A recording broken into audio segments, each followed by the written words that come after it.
Bakal calon presiden dari Nasdem Anies Baswedan menyinggung soal mafia yang merajalela di Indonesia saat ini, mulai dari mafia pemilu hingga proyek pemerintah. Hal itu ia sampaikan dalam pidato di acara temu kebangsaan di lapangan tenis indoor Gelora Bung Karno, Jakarta Minggu 21 Mei kemarin. Anies menceritakan tirakatnya ke beberapa wilayah di Indonesia seorang diri untuk menyerap aspirasi masyarakat. Ia lalu bertemu seorang warga yang menyebut Indonesia kini sudah dipenuhi mafia. Untuk itulah ia diminta untuk memberantasnya. Anies selalu menyebutkan segala jenis mafia itu ada dalam pemilu, bansos, tanah, hingga mafia proyek pemerintah. Di akhir, Anies tiba-tiba menambahkan mafia BTS. Anies sepakat dengan pernyataan Ketua Umum Nasdem, Surya Paloh. Mereka sepakat untuk menuntaskan penyelidikan kasus korupsi mega proyek BTS di daerah-daerah 3 terluar Indonesia. Pernyataan itu keluar dari Anies beberapa hari setelah Kejaksaan Agung menetapkan Menteri Kominfo dan juga Sekjen Nasdem Johnny G. Plate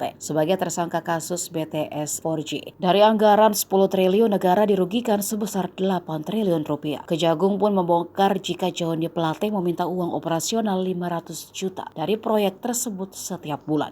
Terus dia cerita, Pak Anies, masalah di negeri ini, padahal ini di kampung nih, adalah soal mafia Pak.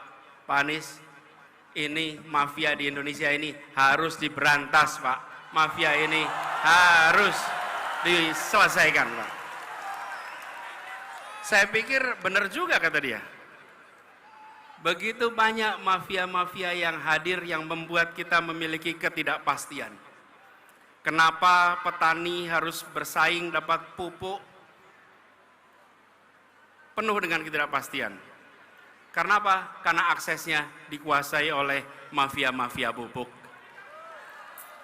Ketika bicara tentang pekerja migran, banyak dari mereka yang sistemnya dikuasai oleh mafia-mafia PMI, yang mereka berangkat kerja keras dan ujungnya pulang tidak bisa mendapatkan yang selayaknya. Sama UKM juga begitu. Dan mafia-mafia ini berderet, ada urusan mafia tanah, ada mafia parkir, ada mafia kesehatan, mafia perumahan, mafia pemilu, mafia bansos, bahkan mafia proyek pemerintah. Ya termasuk mafia BTS itu. Semua.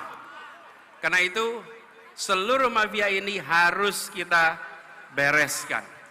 Republik ini tidak akan bisa maju bila kita membiarkan mafia-mafia itu merajalela di negeri ini.